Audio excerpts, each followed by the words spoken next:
Hey, Chris, Liege, board games. You know, same old, same old. Let's talk, and I feel like this is not to be clickbait, but this is sort of the board game hobbies, but not exclusive to the board game hobbies, dirty little secret that we all sort of get wrapped up in. And we've talked about FOMO, we've talked about that sort of thing, which is a whole nother conversation. But this time, let's talk about the other side of things that is often overlooked, I feel like. Let's talk about sunken cost fallacy.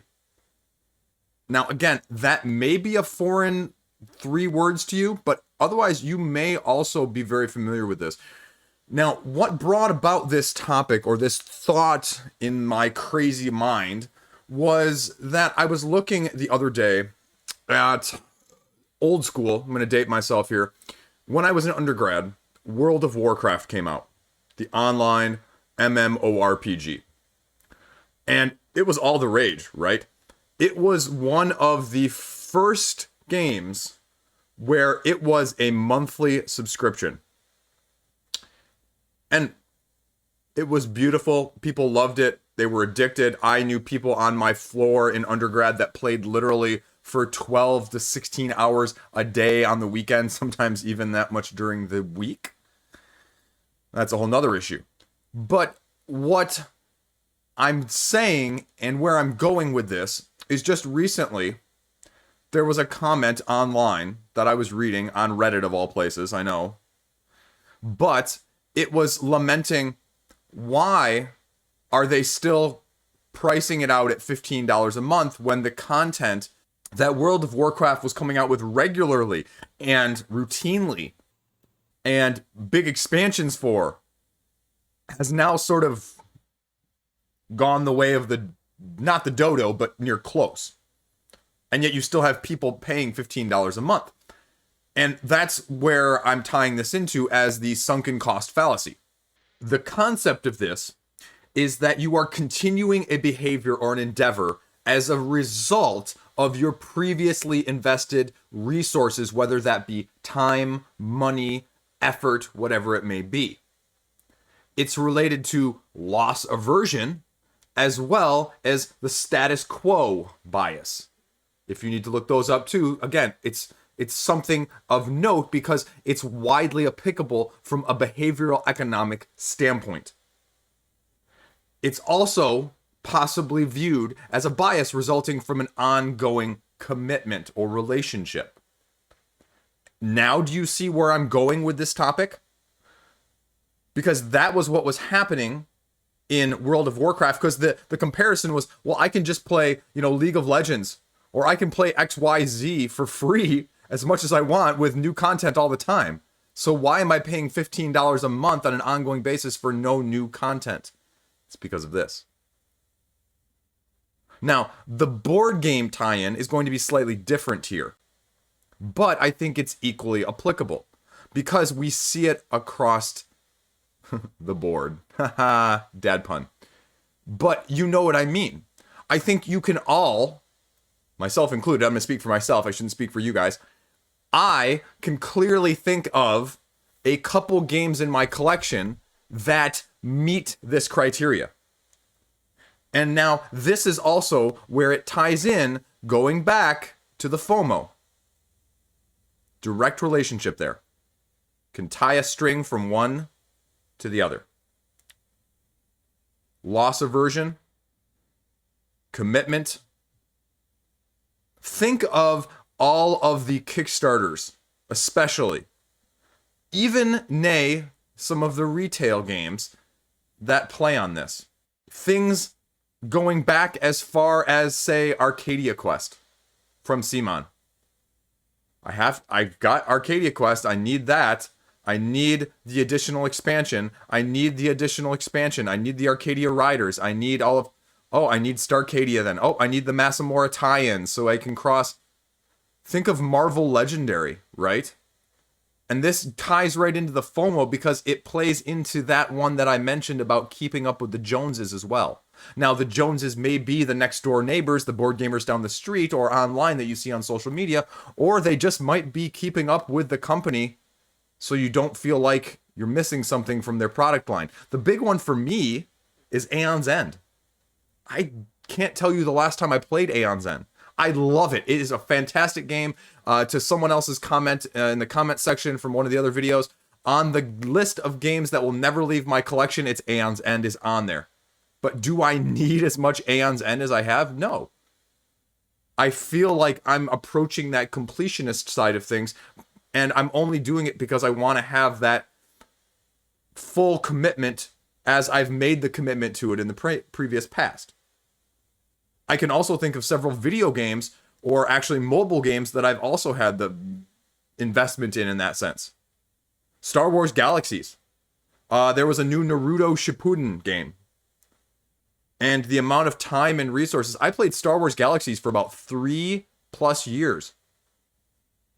And I had a hard time deleting it because I had committed so much time to it over that time that it was heart-wrenching. And so that's also the way it feels sometimes when you're looking at these crowdfunding campaigns or these retail campaigns when a new expansion comes out for Arkham Horror LCG or Marvel Champions. That's why people end up with these large collections, and then they're selling them, and they make the comment that almost all of these are unplayed, new and shrink still. If they went in for £1, they wanted to be in for... So that is how it ties in. And it's something that we don't really talk about, though. I mean, it's in the line, like I said, of FOMO, but it's also something discreetly different. It is borderline right next to collectorism, where I've got to have everything for a game. I've got to have all of the promos for Aeon's End. I've got to have all of the expansions and all of the individual tiles for Carcassonne. You know what I'm talking about. Like I said, you can easily probably pick something in your collection that you have gone that way on. Now, not everything, obviously, but I see those posts all the time on social media or on Reddit. Reddit had a bunch of those like 2 years ago. Like, I used to be a completionist. I used to get everything on this and everything on this and everything on this, and I spent $12,000 on a year on Kickstarter because I would get all of the extras and all of the exclusives and all of the add-ons and all of that stuff. Because they're like, well, if I gotta have some, I'm gonna get it all. Because otherwise it's not going to be worth it. Again, getting the value out of it that is not necessarily there. It's the whole, I started it, well, I better just keep on going. I started buying into X game, I better just keep on going.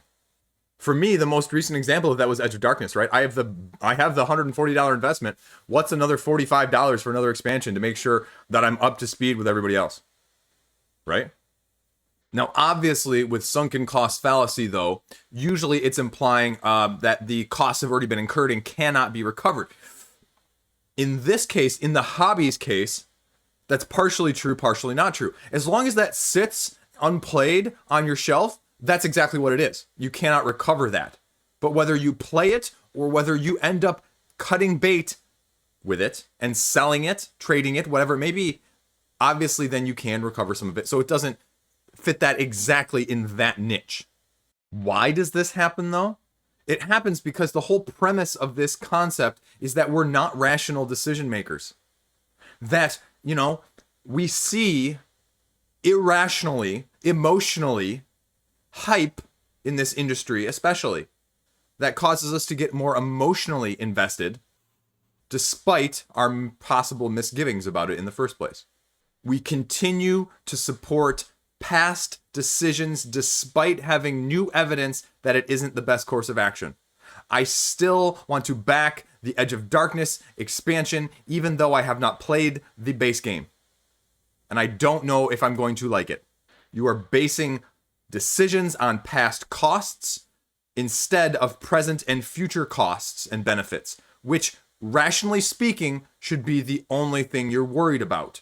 Going into the other point that I mentioned earlier, since we're going through all of these definitions, loss aversion describes the impact of the loss being more powerful than the impact of any gains. The impact of the loss of me not backing that $45 expansion is more than the impact of me being able to sell Edge of Darkness for $100 or $110 and get some of that back. Those don't weigh equally in my head, even though clearly one should. The narrative that we put in our heads at that point is not that we gained space, we gained time and extra that can be applied to other areas of the hobby or other games in the first place. It is a loss of that available expansion or a loss of that opportunity of the game in the first place as we search for the mythical game that is going to fill that hole. Have you ever played a game and been completely and utterly disdained for it, but yet you continued to play it anyway? Because it cost you $50, because it cost you something in a trade. That is an example of sunken cost fallacy. You already invested the money in buying it. You already invested the effort in learning it and starting to play it, so you are committing to finish it despite that. Research into sunken cost fallacy has shown that the younger we are, or if you want to put it in a different way, the less wisdom or experience we have with these things, whether it be age, time, effort, or money, the more likely we are to succumb to sunken cost fallacy. And that's not just in our hobby, that is true across the board. They've studied it in education, they've studied it with just movies. And that is also what I believe we see a lot of the time when you have people that are new to the hobby, that are eager, and all of a sudden their collection is blowing up. All of a sudden, instead of getting a game, they end up with a game and 3 expansions before realizing what they like, how they like it, and being unwilling to dump it, realizing that they may be losing money, and instead forcing it into, square peg round hole sort of situation. And, people on my side of things are equally as guilty for this. Like I said, a lot of this is driven by hype. It's driven by, if you don't get this, you are going to be missing out. This is amazing. Possibly the best whatever of whatever. Well, I've already committed to getting this one, so I might as well get the all-in. Oh, well, I already got this. I might as well commit to getting everything from this line of things because they told me it's the best of whatever. So that's why I think it's worth talking about, because only by talking about these issues are we ever going to see improvement from them. Only by talking about them, giving them a name, can we help curb some of that in the hobby. As I said on my latest Should You Back videos, my goal with any of these videos, reviews, Should You Backs, it's not to tell you what to do. It is to give you the information that is right for you to make the right decision for yourself. Yes, I'm going to be passionate about things one way or the other. But I'm also want to present it in a way that is more balanced, because I think the main concern I have and the main problem I've had with my own issues is that you end up with so much stuff that you just can't play, won't play, or you don't like. And I don't want to see history repeat itself with others who are in shoes that I have already walked in. And so by talking about FOMO, by talking about the sunken cost fallacy here, I'm hoping that I can reach people and say, hey, look, be aware of this. Think about this. Take it into account when you are looking at the newest and shiniest whatever. And this, you can apply this across the scheme rather than just board games. But again, like I said, I think it's important. Apart from just talking about games and how awesome games are and things like that, this is the type of topic that we also need to be addressing. But it's easier, frankly speaking, to do the other stuff. But again, that's why I think this is important, because What's important isn't always easy. That's all I got. Let me know what you think. Let me know where your head's at. I've been there. I'm guessing you might have been there too, whether it was this or something else. Thanks for watching. I truly appreciate it. Stay classy. Have a great day. I'll see you around.